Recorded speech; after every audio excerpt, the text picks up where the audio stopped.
بسم اللہ الرحمن الرحیم۔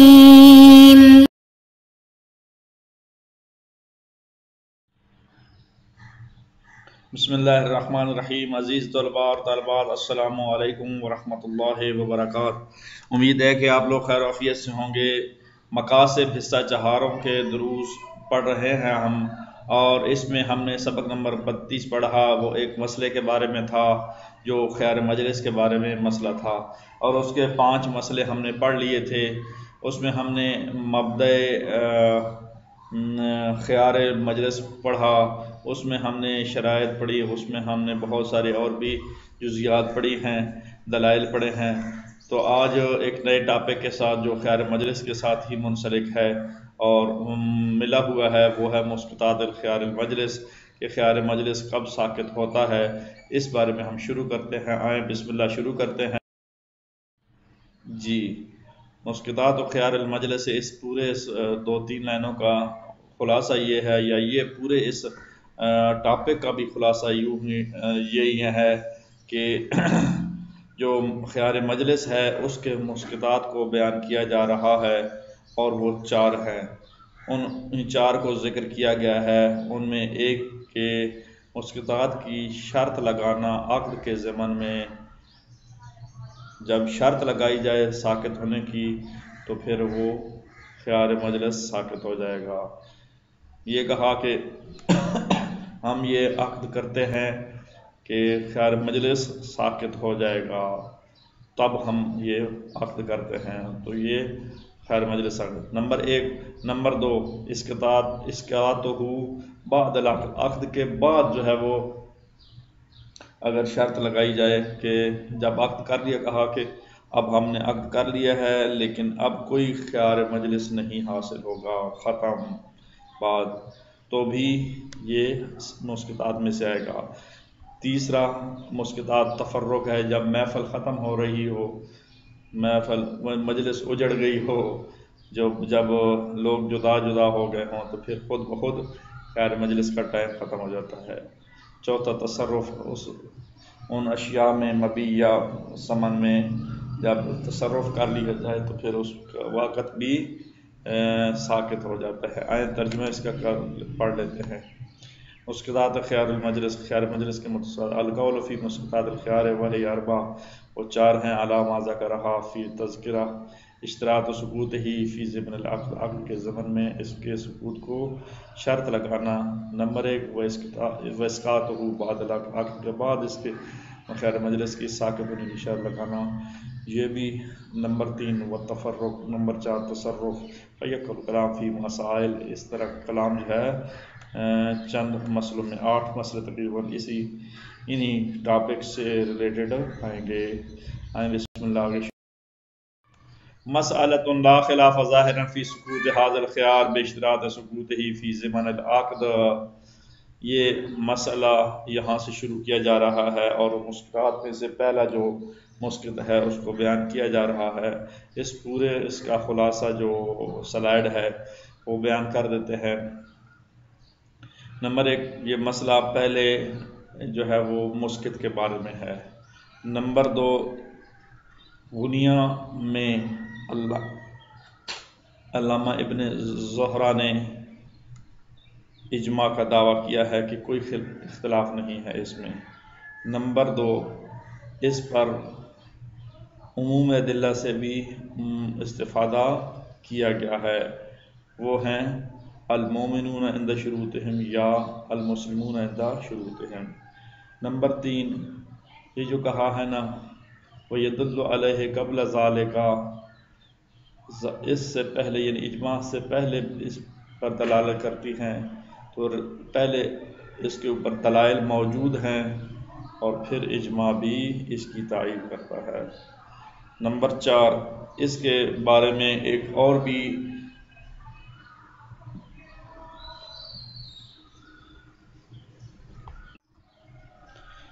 بھی جو ہے خیال کیا گیا ہے کہ یہ ادلہ جو ہے، ادلہ خیار، یہ معارض ہیں ادلہ عموم کے ساتھ۔ ادلہ خیار جو ہیں وہ معارض ہیں اچھا، وہ کون کون سی معارض ہیں وہ اس مفہوم میں ہم بیان کر دیتے ہیں۔ البیان والی ادلہ، البیان والی ادلہ اوفوا بالعقود کے ساتھ معارض ہیں۔ جب معارض ہو جائیں تو پھر ان ادلہ کو ترجیح حاصل ہے۔ جو مرجحات ہیں، مرجحات کیا ہیں؟ مرجحات یہی ہیں اوفوا بالعقود، یہ مرجحات میں سے ہیں۔ یہ مرجحات جو ہے وہ المومنون عند شروطہم یا المسلمون عند شروط، یہ جو ہے وہ ان کو ترجیح حاصل ہوگی۔ یہ کہنا چاہتے ہیں کہ پھر جو ہے وہ شرائط کے ساتھ ہوگی، یہ خیال کیا جاتا ہے۔ تو اس خیال کو مسترد کیا ہے، کہا گیا ہے کہ یہ ضعیف ہے۔ کیوں ضعیف ہے؟ بھائی ان روایات کی اور المومنون عند شروطہم، یہ روایات اور اس کے ساتھ جو معارض ہونے والی روایات ہے اوفوا بالعقود مثلا، تو یہ روایات دونوں، ان میں کوئی ترجیح حاصل نہ ہی دلالی ہے، نہ ہی سنتی ہے، نہ ہی موافقت عمل میں کوئی ترجیح حاصل ہے۔ اگر کوئی دلالت میں ترجیح ہو، کوئی سند میں ترجیح ہو، کوئی عمل اصحاب کے موافقت میں ترجیح ہو تو پھر پیش کی جائے۔ اور یہ بھی ذہن میں رہے، عمل اصحاب جو ہے وہ مرجح بنتا ہے جب علم نہ ہو، کہ کوئی چیز معلوم نہیں ہے ان روایات میں کہ کون سی جو ہے وہ کون سی مرجح ہے اور کن پر کس نے زیادہ عمل کیا ہے۔ جب یہ معلوم ہو کہ فلاں نے اس پہ زیادہ عمل کیا ہے ان روایات پہ، پھر تو یہ ترجیحات میں آتا ہی نہیں، پھر تو معلومات میں آتا ہے۔ نمبر 6، ایک اور بات بیان کی ہے کہ بھائی نہیں، یہ جو خیار اشتراط سکوت یہ ہے، یعنی خیار مجلس کو ساکت کرنے کی جو شرط ہے، یہ ضمن عقد میں اگر اس کو کیا جائے تو پھر عقد کی طرح اس پہ اوپر عمل کرنا واجب ہے، کل جز کی طرح ہے اور اس کی وفا واجب ہے۔ شیخنا اس پر بھی اعتراض کرتے ہیں کہ نہیں، ایسا نہیں ہے۔ اگر زیادہ سے زیادہ مانے تو پھر یہ دلیلیں اور وہ عموم والی ادلہ، عموم کے بعد خصوص آتا ہے، مثلا بیان، یہ والی ادلہ اگر اوفوا بالعقود کے ساتھ آمنے سامنے آتی ہیں تو پھر زیادہ سے زیادہ وہ عام ہیں اور یہ خاص ہیں۔ عام خاص جب ہو تو پھر معارض نہیں ہوتا۔ یہاں بات مکمل ہو گئی۔ ایک اور بات کر رہے ہیں کہ بھائی یہ معارض کیوں نہیں ہو سکتی؟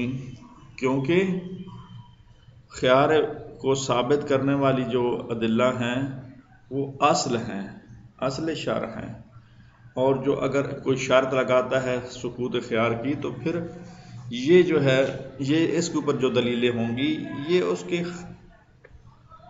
دلیل خارجی کے ذریعے ساکت کیا جائے گا، تو پھر یہ شرط اس پہ بھی وفا واجب ہے اور اس پہ بھی عمل ہو رہا ہے۔ کس طرح؟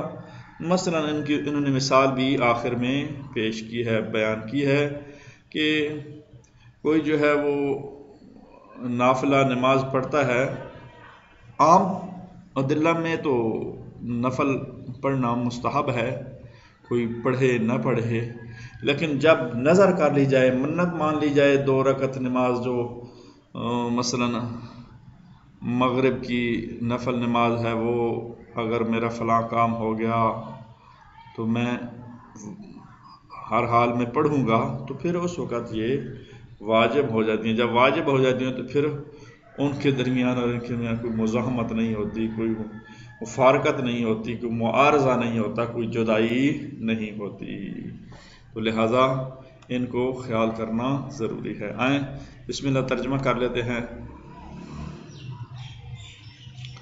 مسئلۃ، مسقطات خیار کا پہلا مسئلہ، لا خلاف ظاہرا فی سکوت حاضر خیار، اس خیار مجلس کے سکوت میں ظاہراً کوئی اختلاف نہیں ہے۔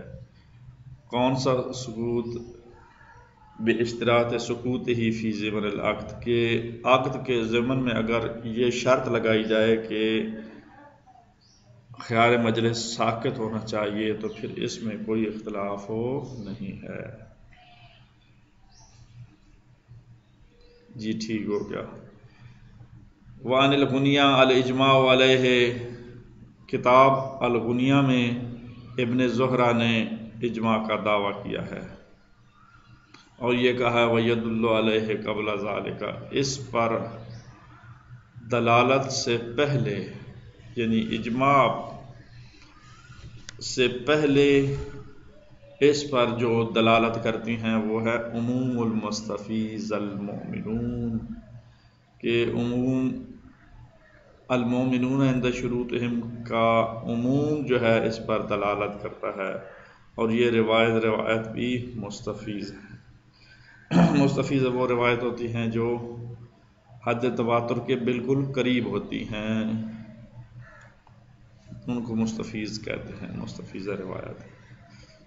تو قبل ذالک یدل علیہ قبل ذالک بعد ذالک ایک اصطلاح ہے۔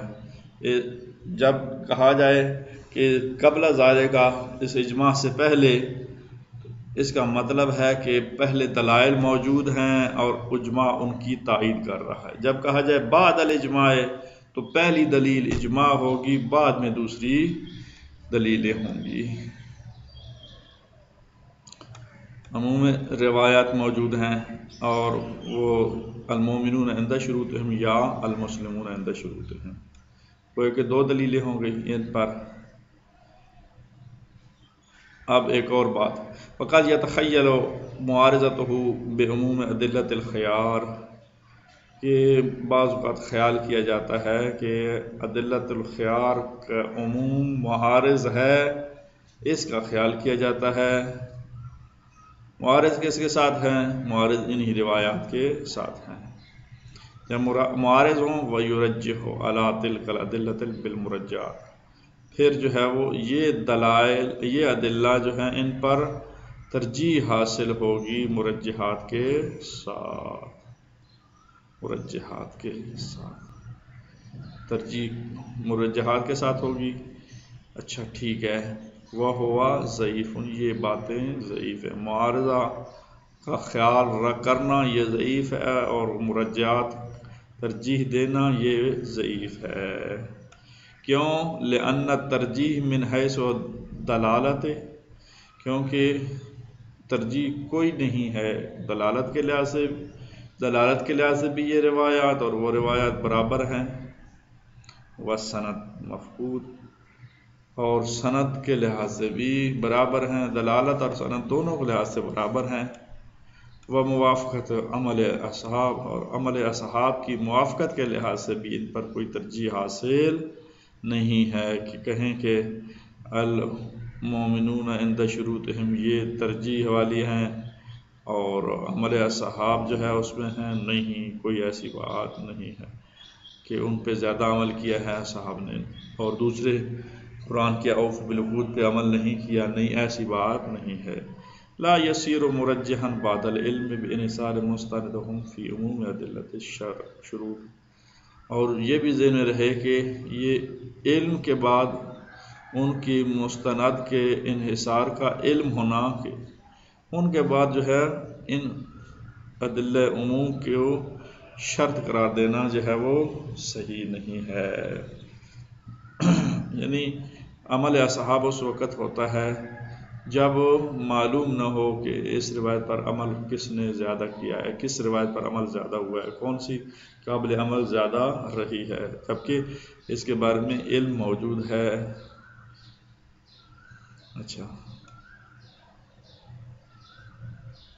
کما یظہر من کتب، جیسا کہ کتب سے ظاہر ہے، وناوہ فی الضعف التمسک بعموم اوفوا بالعقود، ہاں اس سے ضعیف تر ایک اور بات بھی ہے کہ عموم اوفوا بالعقود کے ساتھ متمسک کرنا اس بنا پر کہ علی ضرورت الشرط عدم الخیار، عدم خیار کی شرط کو قرار دینا عقود میں سے بنا رکھتے ہوئے کہ یہ اس کا جز ہے، کل جزء من العقد، یہ عقد کا جز ہے، الذی یجب الوفا، جو عقد جس پر وفا واجب تھی، از کیوں، فی ہے ان ادلۃ الخیار، ادلہ خیار اخصو، اگر زیادہ سے زیادہ کہیں تو ادلہ خیار جو ہیں وہ اخص ہیں، فیخصص بہ العموم، عموم کے ساتھ ان کی تخصیص کی گئی ہے، بل الوجہ مع انحصار المستند، بلکہ وجہ یہ ہے کہ اس کے مستند کی انحصار کیا گیا ہے عموم ادلہ شروط میں،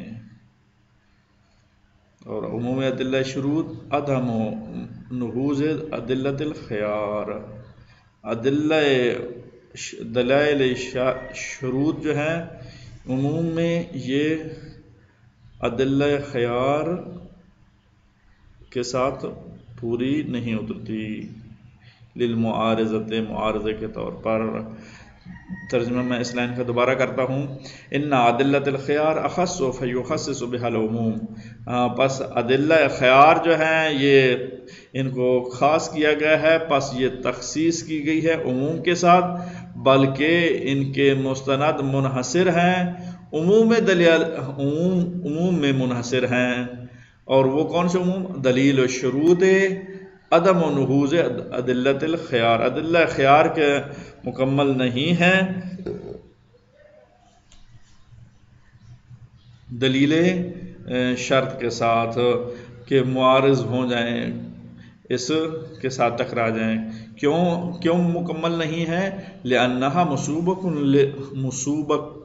مسبوقۃ لبیان ثبوت الخیار، کیونکہ یہ ادلہ تو خیار کے ثبوت کو بیان کرنے کے لیے آتی ہیں پہلے بے اصل شرع، شروع میں جو پہلا حکم ہوتا ہے، حکم اولی، جیسے یوں کہیں میں اپنی طرف سے یہ لفظ کہہ رہا ہوں، پہلا حکم جو ہے شرع کا اصل کے لحاظ سے ثبوت خیار کو بیان کرنے کے لیے آ رہی ہیں، فلا ینافی سقوطہ بالمسکت الخارجی، مسکت خارجی کے سقوط کے ساتھ یہ منافات نہیں رکھتی، کیوں نہیں رکھتی؟ کیونکہ مسکت خارجی آئے تو ٹھیک ہے، پہلے وہ ساکت نہیں تھا، اب ساکت ہو گیا ہے، اس کے ساتھ معارض وہ شرط لوجوب العمل، کیونکہ یہ جو مسکت خارجی ہوتا ہے یہ شرط ہے عمل کے وجوب کی، نہ کہ جو ہے وہ اس کے اصل ثابت کرنے کی شرعاً، بل التأمل، بلکہ غور کریں، فی الدلیل الشرط یکذاب، یہ تقاضا کرتی ہے دلیل شرط کہ ان المقصود منہ، اس سے مقصود رفع ید عن الاحکام الاصلیہ ثابتتا، جو احکام اصلیہ ثابت ہیں ان پر رفع ید، یعنی ان کے اوپر ہاتھ قبضے میں آنا ہے، للمشروطات، مشروطات کے لیے، قبل وقوع سے پہلے، یعنی قابل عمل کرنے کے لیے ان کا آنا، فی حیز الاشتراط، شرطوں کو پورا کرنے کے لیے، فلا تعارض ادلۃ تلک الاحکام، یہ ادلہ جو ہیں ان احکام کے ساتھ معارض نہیں ہیں، فحالہ، ان کا حال، ادلہ کا حال ادلۃ الوجوب الوفا، وجوب وفا کی ادلہ کی طرح ہے، بالنظر والعہد فی عدم مزاحمتها، اور جب وفا واجب ہوتی ہے تو پھر نظر کر لی جائے، کوئی شخص کرے یا عہد کرے تو پھر اس کے ساتھ یہ مزاحم نہیں ہوتی، بادلۃ احکام الافعال المنظورہ، افعال منظورہ کے احکام کی دلیلیں جو ہیں ان کے ادلہ کے ساتھ معارض نہیں ہوتی، ولولا النظر، اگر نظر نہ کی جائے تو پھر یہ قابل عمل ہوتی ہیں۔ بات لمبی ہو گئی، ترجمہ جو ہے وہ ذرا پیچیدہ تھا، عبارت کم تھی، اللہ تعالیٰ آپ لوگوں کو حامی ناصر ہو انشاءاللہ۔ باقی اگلے سبق میں عبارت پڑھیں گے، خدا حافظ۔